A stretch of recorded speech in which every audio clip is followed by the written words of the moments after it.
मेरे सहयोगी हिमांशु लांबा के साथ हम मौजूद आज महेंद्रगढ़ के कनीना में। और कनीना एक कस्बा है, बहुत पुराना कस्बा है। यहाँ पे हम मौजूद हैं। यहाँ पे व्यापारी बैठे हुए हैं अनिश्चितकाल धरने पे 8 तारीख से। और ये साफ देख रहे हैं कितने व्यापारी मेरे साथ मौजूद हैं। तस्वीरें हम लाइव दिखा पा रहे हैं आपको। और ये वो व्यापारी हैं जो 155 दुकानों की लड़ाई लड़ रहे हैं। और मैं व्यापारियों के बीच में मौजूद हूँ। मेरे तरफ चारों व्यापारी देख रहे हो, चारों तरफ बैठे हुए हैं व्यापारी मेरे। और तस्वीरों में देख पा रहे हैं ये वो व्यापारी हैं जो अपना कामकाज छोड़ के, अपनी दुकानें छोड़ के, अपनी रोजी रोटी को छोड़कर यहाँ बैठे हुए हैं। और इनके बाल बच्चे आज भुखमरी के कागार पे हैं। और भुखमरी के कागार पे क्यों ना हो, जब बीजेपी सरकार बनी थी उन्होंने एक नारा दिया था कि हम हर वर्ग के साथ हैं। आज जिधर देखो किसान दुखी है, आज मजदूर वर्ग दुखी है, आज व्यापारी वर्ग दुखी है। इसका जीता जागता उदाहरण है कनीना के व्यापारी वर्ग। 50 साल से लगभग ये दुकानों पे बैठे हुए हैं। और पूरे इनके पास पुख्ता सबूत हैं, पूरे कागज़ हैं इनके पास। फिर भी यहाँ ज़बरदस्ती इनकी दुकानों को आज खाली करवा जा रहा है। इनके बड़े बड़े सपने दिखाए जा रहे हैं कि हमको बहुत मल्टी प्लाजा बना के देंगे, आपको बड़ी बड़ी दुकानें देंगे आपको। व्यापारी बगैर कह रहा है, व्यापारी वर्ग से मेरी अब बातचीत हो रही थी कुछ देर पहले। इन्होंने साफ बताया हमें कुछ नहीं चाहिए, जैसे हमारी दुकानें हैं वो ही रहने दीजिए। और यहाँ लोग आज भी जय श्री राम के नारे लगा रहे हैं और बीजेपी के सपोर्टर भी हैं ये, लेकिन कह रहे हैं कि हमें दुखी ना किया जाए, हम जैसे थे वैसे ही ठीक हैं। इनका कोर्ट का सटे है, उसके बावजूद भी कई व्यापारियों को कोर्ट का सटे के बावजूद नोटिस थमा दिया गया, यानी कि कोर्ट ऑफ कंडक्ट। इनका ताकत देखिए, इनके हौसले देखिए कितने बढ़ चुके हैं। यानी कि कानून को भी दरकिनार कर दिया। जो हमारा कोर्ट जो न्याय देता है, माननीय सुप्रीम कोर्ट, हाई कोर्ट, उनका फैसला, कोर्ट ऑफ कंडक्ट की अवहेलना करना बहुत बड़ा अपराध है, बड़ी धारा लग जाती है और कई साल तक अंदर रहना पड़ता है। लेकिन वो भी कहीं ना कहीं इनको डर नहीं सता रहा। व्यापारियों को कहीं ना कहीं इन्होंने दरकिनार कर दिया। और 155 दुकानों पे कहीं ना कहीं व्यापारी कहते कब्जा करने के चक्कर में हैं और कुछ नहीं है। मैं व्यापारियों से ही जानता हूँ इनकी क्या प्रतिक्रिया, क्या कहते हैं और चाहते क्या हैं। जी पहले आप बता दीजिए।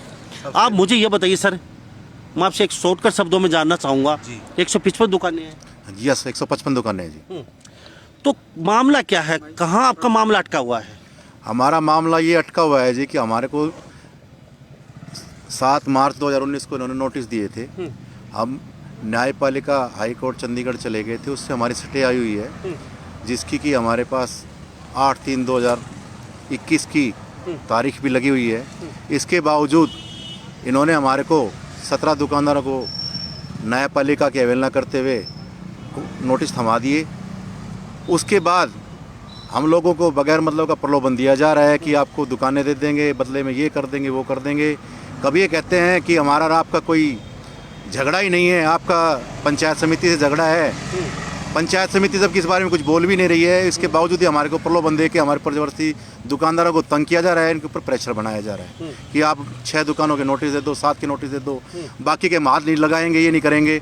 उसके बावजूद भी हमने इनसे कहा कि चलो भाई हम आपकी बात को मानते हैं, आप 6 दुकानों की जगह देने की कह रहे हो, नोटिस भाई चलो आप ये कर रहे हो, आप हमारे को बाकी दुकानों का जो आपके पास नक्शा बनाया हुआ है, आपके पास न्यायपालिका जो बननी है उसका जो आपके पास नक्शा है वो हमें नक्शा दिखाया जाए, वो नक्शा दिखाया जाए। उसके बावजूद इनके पास ना ही कोई नक्शा है, ये खाली बकवासबाजी करके लोगों को भरला रहे हैं, दुकानदारों को बहका रहे हैं, इनमें डर व्याप्त कर रहे हैं।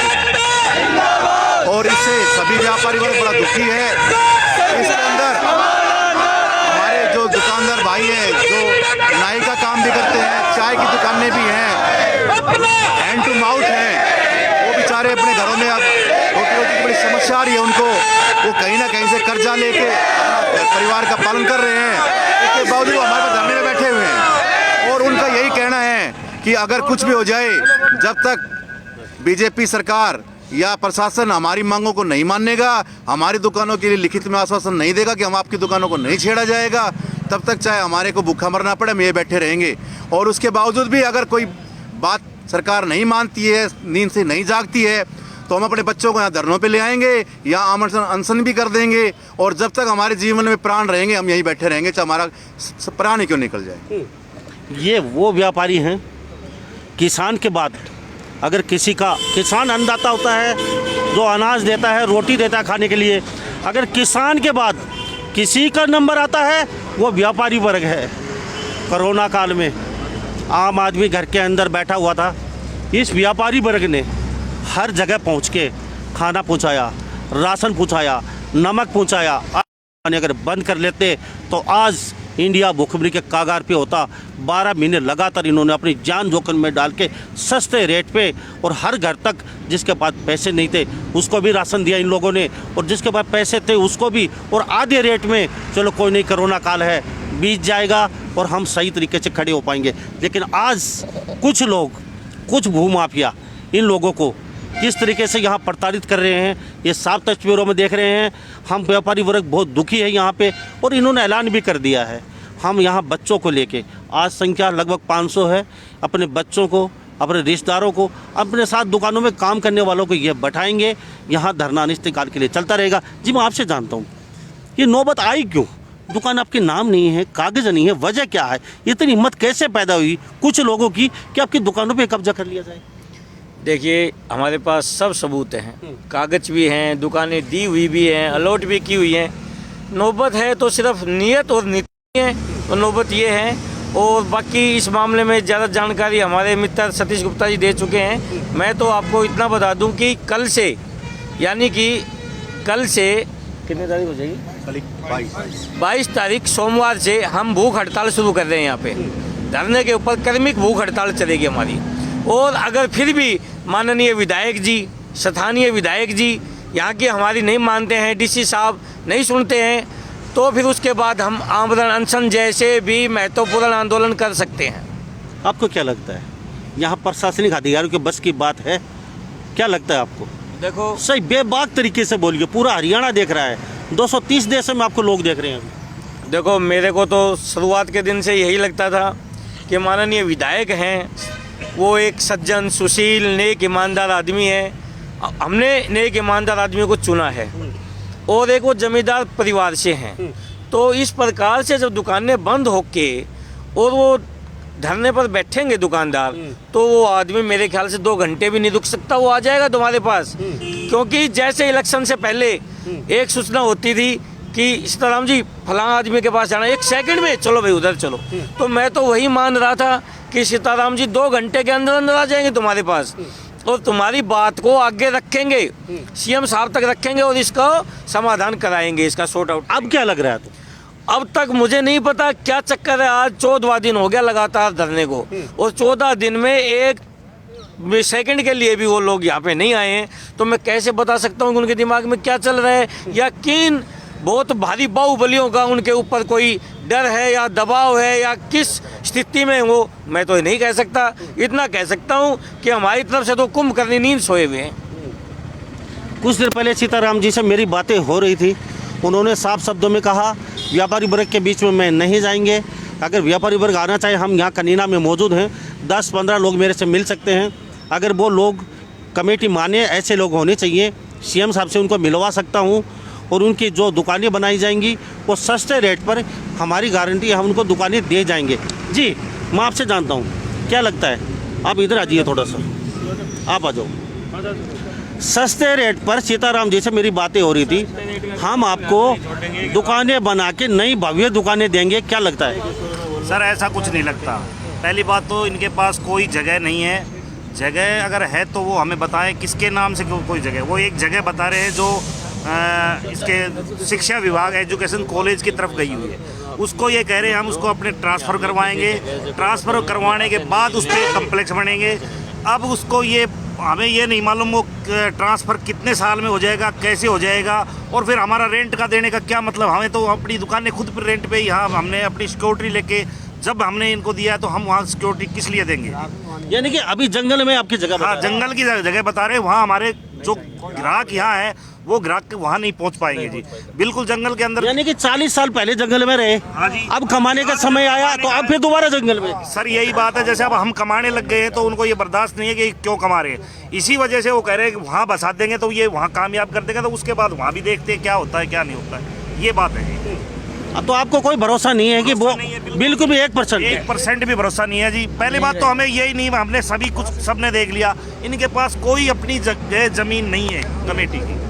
हम यहाँ से नहीं लेंगे। अच्छा जी जी हमारा तो एक मित्तल साहब, एक- एक हाँ मैं आपसे भी जानता हूँ, आप भी आगे आ जाइए जी। क्या कह रहे थे? हमारा एक ही उद्देश्य है, जहाँ हम बैठे हैं यही रहना चाहते हैं। तो हमारे लिए कोर्ट चाहिए, यहाँ मिनी सेक्रेटरीट कहीं भी बनाओ, यहाँ बनाओ, कहीं बनाओ, हमारा इससे कोई मैटर नहीं है। हमें अपने जगह जिस ठैये पे बैठे हैं वहीं रहने चाहिए। यानी कि 50 साल से जहाँ बैठेंगे वो दुकानें हमारी वो, चाहे कच्ची हो चाहे पक्की हो। यानी कि आप मांग नहीं रहे, जबरदस्ती दे रहे हैं आपको बड़ी दुकानें बना हाँ जी, के। जबरदस्ती। यानी कि किसान कानून किसानों को जरूरत नहीं है, वो जबरदस्ती दे रहे हैं। आपको दुकानों को जरूरत नहीं है, आप लोगों को आपको बड़ी दुकान बना के दे रहे हैं। हम जो इसमें है अपना गुजारा सही कर रहे हैं, हमारा सही काम है, यही सारी चीज़ अच्छी है। अब हमें दूसरी जगह जाने की क्या जरूरत है जी। हाँ जी। ये वो व्यापारी हैं जो जान जोखिम में डाल के 24 घंटे लोगों की सेवा करते हैं। और जब लोग एक माचिस लेने आते हैं इनके पास, एक माचिस 1 रुपये की 50 पैसे की, इनको 50 खरी खोटी सुना के जाते हैं। लेकिन व्यापारी वर्ग इतना शांत होता है, इतना स्वभाव का अच्छा होता है, वो फिर भी कुछ नहीं कहता, सिर्फ 50 पैसे में 50 बात सुन लेता है। जाने दीजिए, आज उन व्यापारियों को भूखे मरने की नौबत है, उनके बच्चे सड़कों पे आने को मजबूर हैं। तो कहने की बात बहुत बड़ी है जी। मैं आपसे एक बात जानता हूँ, बड़ी दुकानें दे रहे हैं, भाई साहब ने बताया हमें नहीं चाहिए, सब प्रलोभन है।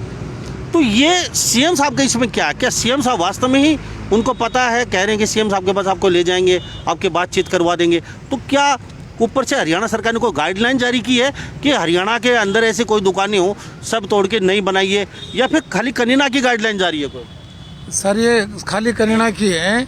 हम 40 साल हो गए, एक युग बीत चुके हैं यहाँ में हुए।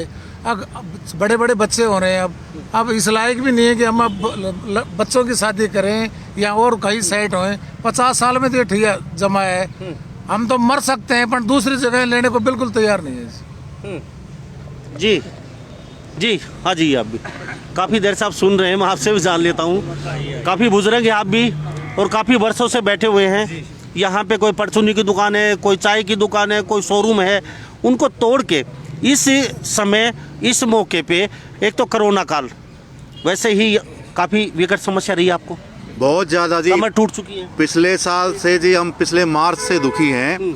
पिछले पूरे मार्च से लेके और इस साल के मार्च तक तो हम इस कोर्ट के चक्रों में सर पे तलवार टंगी रही कि भाई क्या होगा। हमारे दुकानदार तो कभी कोर्ट के भाग रहे हैं, कभी कहीं भाग रहे हैं, कभी नेताओं लोगों के पास भाग रहे हैं। पूरे साल हमारा वो खराब रहा। इस ऊपर से कोरोना ने, इस मार्च से लेके और आज तक, पहले कोरोना ने मारा, अब ये नेता लोग मार रहे हैं। हमारे पास तो भाई साहब 2 साल हो गए भूखे मरने की नौबत आ रही है और हमारे सारे व्यवसाय उजड़े हुए पड़े हैं इस टाइम। और आज हम 14 दिन हो गए रोड के ऊपर बैठे हैं। आज से पहले जब इलेक्शन नहीं हुए थे, विधायक जी के पास हम गए थे सब दुकानदार मिलके कि विधायक जी को हमारे किसी रिलेटिव के माध्यम से हमारे को मिलवाया गया था। विधायक जी ने हमारे को आश्वासन दिया था कि आपको जो है आपकी दुकानों की तरफ देखा भी नहीं जाएगा, आप मुझे एमएलए बनाओ और हमारी सरकार बनते ही मैं आपकी दुकानों तरफ किसी भी आदमी को देखने नहीं दूंगा। हमने जोर शोर से अपने सहयोग से सब दुकानदार भाइयों ने तन मन धन से उनको विधायक बनाया। धन्यवादी दौरा चला, हम उनके निवास स्थान पे धन्यवाद देने गए और दुकानों का मसला उठाया। उन्होंने एक ही जवाब दिया, आपकी दुकानों को तो भगवान भी नहीं बचा सकता। ऐसा जवाब सुन के हम सब व्यापारी भाइयों के गोड्डे एकदम से टूट गए। और हमारे पास उसके बावजूद भी चलो हमने किसी कहने से 5-7 बार फिर भी हमने उनके पास गए हैं, उन्होंने कोई भी ऐसा आश्वासन नहीं दिया। किसी दुकानदारों को ये लगे कि हमारे विधायक जी हमारे साथ हैं और मजबूती से खड़े हुए हैं। हमें ये नहीं पता विधायक जी किस वजह से इतने प्रेशर में हैं, क्या राजनीतिक दबाव चल रहा है उनके ऊपर कि वो परिवारों को उजाड़ने के लिए जो तैयार हैं। ये नहीं देख रहे कि भाई कोर्ट तो कभी भी शहर से बाहर ही होते हैं, कहीं नाम इतना प्रेशर क्यों दिया जा रहा है। ये हमारी समझ से बाहर का बात है। तो आप तस्वीरों में देख रहे हैं व्यापारी कहीं ना कहीं टूट चुके हैं चारों तरफ से, और अब दुकानें भी छीनी जा रही हैं। इनका कहना है कि हमें ज़रूरत ही नहीं है अब नई दुकान की, तो हमें क्यों दी जा रही है ज़बरदस्ती। इनके पास पूरे डॉक्यूमेंट्स हैं, लगभग 14-15 दिन से सड़क पर पड़े हुए हैं, इनके बच्चों को लेके सड़क पर बैठेंगे। तो सर मैं आपसे भी जान लेता हूँ, इस समय इस मौके पे व्यापारियों के साथ इस तरीके का सलूक कहीं ना कहीं क्या लगता है कि सही है या गलत है? ये प्रधान जी बता रहे हैं ना प्रशासन का कोई दखल है, ना हमारी यहाँ कोई पंचायत का कोई दखल है। दखल कहाँ से हो रहा है, क्या लगता है आपको? दखल देखो ऐसा है कि जो ये दुकानदार भाई हैं, जो व्यापारी हैं, जैसे यहाँ न्यायालय सचिवालय जो बनाने की प्रक्रिया चल रही है, न्यायालय न्याय देने के लिए बनता है, लेकिन ये यहाँ न्यायालय जो बन रहा है ये मान लो इसके साथ दुकानदारों के साथ अन्याय करके ये बना रहे हैं। यहाँ इतनी तंग जगह है, कोई भी अधिकारी से बड़े बड़ा, चाहे supreme court, high court, lower court, कोई भी सेशन कोर्ट, कोई भी आकर के देखे इस जगह को, तो जगह ये सुटेबल है ही नहीं कोर्ट के लिए। जब आज दिन ये हालत है इसका, बहुत लंबा जाम लगता है यहाँ ना, पे। यहाँ बहुत लंबा जाम लगता है, अखबारों में भी आती है, आज के अखबार में भी जाम के बारे में दिया हुआ है। और फिर यहाँ ये चीज़ें 150 साल की एडवांस सोच के बनाई जाती हैं कई खुले स्थान पे, तो यहाँ खुले स्थान पे बनवाएं। इतनी तंग जगह में ये पहली मार्केट है करेना की जो शुरू में ये मार्केट बसी थी, जब यहाँ कुछ भी नहीं था। ये लोग बेचारे अपनी मूंगफली चाय बड़ा करके अपना इस आबाद किया यहाँ इस अड्डे को, और आज इनको ही उजाड़ रहे हैं। ये सिर्फ अपने मान लो अपने नंबर बढ़ाने के लिए, समझ लो कुछ राजनेता जो हैं, मैं आपको बताता हूँ, कुछ राजनेता क्यों पहले ये न्यायालय सचिवालय के लिए जो भी अधिकारी जो भी आया था, जिसकी जिम्मेवारी थी जगह फाइनल करने की, उन्होंने दूसरी जगह फाइनल किया था, लेकिन उसमें लोग खुश नहीं हुए कि भाई हमारा यहीं बढ़ना चाहिए। यानी कि नाम के चक्कर में, अपने दबदबे के चक्कर में, नाम के चक्कर में, अपने दबदबे के चक्कर में, और मान लो और जगह कोई दिखाते नहीं भाई यहाँ इन दुकानों को उजाड़ा जाए। ब्लॉक समिति की जो जगह थी, ये ब्लॉक समिति का कोई मालिक यहाँ था नहीं, जो चेयरमैन था उनको कोई परवाह नहीं। उन्होंने सारी ज़मीन जो थी 54 कनाल 6 मरला वो सरकार को दे दिया ये न्यायालय सचिवालय बनाने के लिए। उन्होंने ये नहीं सोचा कि हमारी इस जगह पर 154-55 दुकानें, उन्होंने अपने दफ्तर की जगह भी नहीं रखा, दुकानों का भी ध्यान नहीं दिया, उन्होंने रेजुलेशन करके दे दिया। उनके बाप का क्या चलेगा ये बताइए, वो तो चले जाएंगे। अब कोई सरपंच गांव एक 5 योजना बन गया 5 साल के लिए, और वो गांव की भूमि को ऐसे बेच जाए, कहीं दे जाए किसी को, तो अगला सरपंच क्या करेगा? अब समिति, अब जब भी कोई समितियां बढ़ेंगी वो क्या करेंगे? उनके पास तो बैठने के लिए जगह नहीं है, नहीं समझ गए? तो इसलिए इस जगह को इनको उचित स्थान देना चाहिए कोई। हम ये नहीं कहते कनेड़ा में नहीं बढ़े, कनेड़ा में और जगह उपलब्ध करा दे। बिल्कुल बिल्कुल जी जी जी। तो हमारे साथ यहाँ व्यापारी वर्ग बैठा हुआ है, बहुत विकट समस्या, बड़ी पीड़ा है इनको। जिस सरकार बनी उस समय आपने बीजेपी को वोट दिया था? हाँ, बीजेपी को वोट दिया था। पूर्ण 154 के 54 हमने बीजेपी को वोट दिया था। जिस समय सरकार बनी उस समय क्या सोचा था आपने? बीजेपी सरकार बन रही थी उस समय, क्या सोचा था आपने? हमने तो यही सोचा था कि भाई हमारी दुकानें यहीं रखेंगे सीताराम जी। हम गए भी थे, और इसके बाद में जब देखो गरल कॉलेज है वो उन्होंने बना दिया, बिल्कुल। अनाज मंडी, सब्जी मंडी चेलावास में बना दी। ये सेक्टर 8 इस बस स्टैंड के पास और मार्केट के बीच में कभी कहीं हमने तो देखा नहीं। जहाँ बना भी था वो भी बाहर लेके गए हैं जब भी, और यहाँ जाम की स्थिति इतनी रहती है, और उसके बाद में और जाम हो जाएगा। तो हमें तो यही कहना है कि भाई हमारी दुकानें छोड़ के और उसके बाद में कहीं बनाए अपना सेक्टर 8। तो जाम यहाँ पे काफी लंबा रहता है, 2-2, 3-3 किलोमीटर, 3-3 घंटे यहाँ लग जाते हैं। पैदल आदमी तो क्रॉस भी नहीं कर पाता जी, 10-10, 15-15 मिनट इंतजार करना पड़ता है एक साइड से दूसरी साइड जाने के लिए। तो फिर आपको यहाँ क्यों एक नजर बना रखी गिद्ध जैसी आपकी दुकानों पे? कहाँ गड़बड़ जाला है ये साजिश के तहत है जी, नहीं तो राजनीतिक दबाव है। और ये पास भी हो गया था, पिपलेवाड़ी बड़ी में भी पास हो गया था। बताता हूँ इस चीज़ का जी। वहाँ पर से स्टे वगैरह दवा के इन्होंने वापस करवाया है, जबकि सारी ज़मीन पंचायत ये नगर पालिका की थी। जी, क्या कह रहे थे? मैं ये कह रहा था, ये जो जगह है पंचायत समिति की, ये कभी नगर पालिका कनेड़ा गाँव की हुआ करती। इन्होंने जब यहाँ कुछ भी नहीं था, दिन के अंदर लोग स्टेशन से आते हुए यहाँ डरते थे, उस टाइम उन्होंने ये ब्लॉक खोलने के लिए जगह इनको दे दिया। और अभी पहले कोई वैल्यू नहीं थी इन लोगों की। ये दुकानदार भाई भी हैं, पहले कुछ नहीं कमाते थे, बस ऐसे ही अपना आ जाते, थोड़ा बहुत 2-4 पहले यहाँ जंगल था, बिल्कुल जंगल था, कुछ नहीं था, तो ऐसे काम चलाया। अब जैसे समय बदलता गया यहाँ थोड़ी रौनक होती चलेगी। यहाँ मान लो ब्लॉक में लोग आते हैं, बैंक हो गया और ये अपना फिर ये न्यायालय हो गया। अभी इस साइड में तो अभी ये न्यायालय थोड़ा यहाँ चलने के बाद से आने लगे हैं ग्राहक, नहीं यहाँ अब भी कुछ नहीं थी इस साइड में, इस टी पॉइंट से इधर। और अब जब दुकानदारी चली है थोड़ा थोड़ा लोगों की, तो अब इनको उठा के फेंक रहे हैं। अब लोगों का उद्देश्य ये है, एक मिनट, लोगों का उद्देश्य ये है कि जो हमने ज़मीन दी थी इस पे जो बाहर के लोग आए हुए हैं इनको इस बहाने से यहाँ से आउट कर दिया जाए। बात ये है जी। बाहर से कितने लोग आते हैं? बाहर से काफ़ी लोग आते हैं, करीब करीब यहाँ 58 गाँवों के लोग आते हैं जो यहाँ। टाउन गांव के लोग यहाँ पे आते हैं, ठीक है। हाँ जी। चलो, यहाँ पे बीजेपी बनी, इन लोगों का खुशी का ठिकाना नहीं था। बड़े धूमधाम से, बड़े गाजा बाजे के साथ इन्होंने वोट डाले, परंतु आज इनको ये नहीं पता था बीजेपी सरकार बनते ही इनके गर्दन पे तलवार लटक जाएगी। इन्होंने सोचा था बीजेपी सरकार को वोट देंगे, देश का विकास होगा, देश का उद्धार होगा, हमारा भी विकास होगा, हमारा कनीना का डेवलपमेंट होगा। लेकिन इनको यह नहीं पता था हमारे बच्चों की गर्दन पे छुरी चला देंगे। क्यों जी, क्या कहेंगे? बिल्कुल ठीक है जी। विधायक को क्या बोलेंगे? विधायक को यही कहेंगे जी हमारी दुकान बच जाए और आप जहाँ भी बना लो, कोई दिक्कत नहीं है। जी, आप क्या कहेंगे? काफी देर से चुपचाप बैठे हैं, कुछ नहीं कहेंगे जी। जी बताइए, बैठ जाइए जी। सर जी, हमारे साथ व्यापारी लगातार बने हुए हैं और कह रहे हैं कि सीएम साहब से मिलवा देंगे। तो ये मामला क्या है कुछ समझ में नहीं आ रहा है। लेकिन व्यापारी वर्ग है, कहीं ना कहीं ये पक्का है 50 वर्ष से यहाँ बैठे हुए हैं। जी एक मिनट जी बताइए जी, क्या कहेंगे? सभी दुकानदार भाइयों की तरफ से आपके न्यूज़ चैनल का स्वागत है।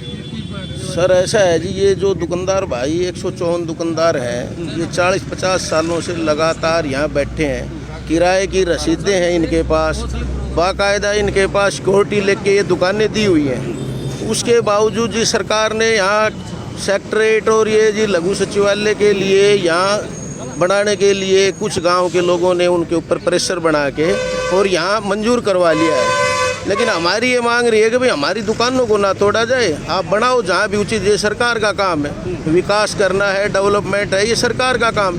लेकिन 154 दुकानों को तोड़ के क्या सरकार डेवलपमेंट कर रही है? ये दुकानों को उनका रोजी रोटी छीन के वो रोड पे आ जाएंगे, भूखे मर जाएंगे, आत्महत्या कर लेंगे। क्या सरकार का यही डेवलपमेंट होता है क्या?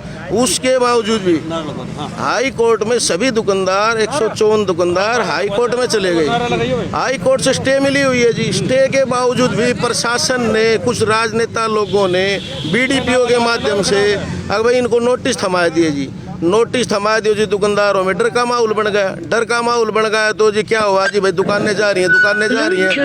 हाई कोर्ट में कोड ऑफ कंडक्ट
तस्वीरों में देख रहे हैं आप, मेरे पीछे व्यापारी वर्ग है।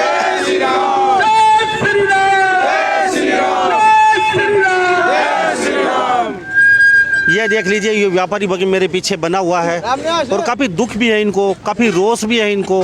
और रोष क्यों ना भी हो, इनकी रोजी रोटी जो जा रही है छीन के, 50 साल पुरानी जो इन्होंने पाई पाई करके जोड़ के इकट्ठा किया था, आज वो सरकार कहीं ना कहीं छीन रही है। और यहाँ पे इनको बोला जा रहा है कि आपको नई दुकानें देंगे। इनको कहना है कि हमें कुछ नहीं चाहिए, हमें पुरानी दुकानों में हमें रहने दीजिए। जिस समय सरकार बनी थी बड़े बड़े सपने सजोए थे लोगों ने, लेकिन एक सपना ये नहीं सजाया था कि ये सरकार बनते ही हमें ये काले दिन देखने को मिलेंगे। अनिश्चितकाल धरना है आज कनीना के लोगों का। सीएम साहब भी मेरे बात सुन रहे होंगे। इन लोगों को कहीं ना कहीं दुखी मत कीजिए। ये व्यापारी वर्ग है, किसानों को रोड पे बैठा रखा है, आज व्यापारी वर्ग रोड पे बैठा है, आज मजदूर वर्ग रोड पे बैठा है, आज टीचर वर्ग रोड पे बैठा है, आज वकील वर्ग रोड पे बैठा है। तो सरकार कहाँ के न्याय दे रही है? जी आखिर में क्या कह दो शब्दों में? मैं ये कह रहा था कि जैसे कि सीएम साहब कोसड़ी से जैनाबाद गए थे एक दिन, हम ही सभी कुछ दुकानदार भाई यहाँ रेवाड़ी टी पॉइंट पे मिले थे।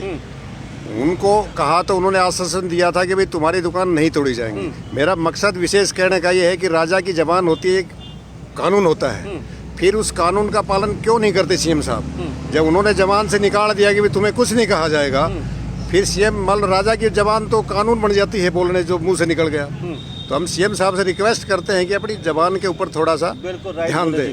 जी न्यायालय पे कितना भरोसा है? चलो सरकार पे भरोसा नहीं है आपको, न्यायालय पे बताइए। पूरा भरोसा है जी हमें, न्यायालय पे पूरा भरोसा है जी कितना भरोसा आपको? नहीं, न्यायालय पे पूरा भरोसा है। भरोसा जी क्या? भरोसा ये है जी, न्यायालय बनने से पहले अन्याय पहले कर रहे हैं दुकानदारों के ऊपर। ये अन्याय नहीं होना चाहिए, न्यायालय बनो। ये चलो आपने सुप्रीम कोर्ट हाई कोर्ट में जो याचिका डाल रखी, कितना आप कुछ है भरोसा है न्याय मिलेगा नहीं? बिल्कुल भरोसा है जी, उसी के ऊपर तो बैठे हैं हम यहाँ पे। अभी सरकार पे कोई कितना भरोसा है? कुछ नहीं है सरकार का तो कोई हमें विश्वास ही नहीं मिला। जी क्यों जी, क्या कहेंगे?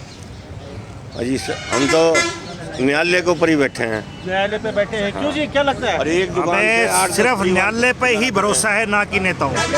हाँ जी क्या कह रहे थे? एक दुकान से 8-10 परिवार गुजारा कर रहे हैं।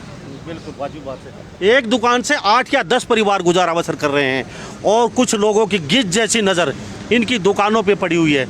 तो कहीं ना कहीं गड़बड़ जाला जरूर है और हम चाहेंगे सीएम साहब इसकी जांच करवाई और जो व्यापारियों की दुकानों को टच कर रहे हैं, जो खुर्द-मुद करने के चक्कर में हैं, उनको कड़ी से कड़ी सज़ा होनी चाहिए, चाहे वो कोई नेता हो, चाहे अभिनेता हो, चाहे कोई प्रशासनिक अधिकारी हो। आखिर व्यापारियों का कसूर क्या है? कसूर इतना है 40 साल से यहाँ इन्होंने जंगल में मंगल कर दिया, सिर्फ इतना कसूर है। तो सभी इन बातों के साथ मैं मुन्ना लांबा, मेरे सहयोगी हिमांशु लांबा के साथ हरियाणा न्यूज़ 24। नमस्कार, जय हिंद।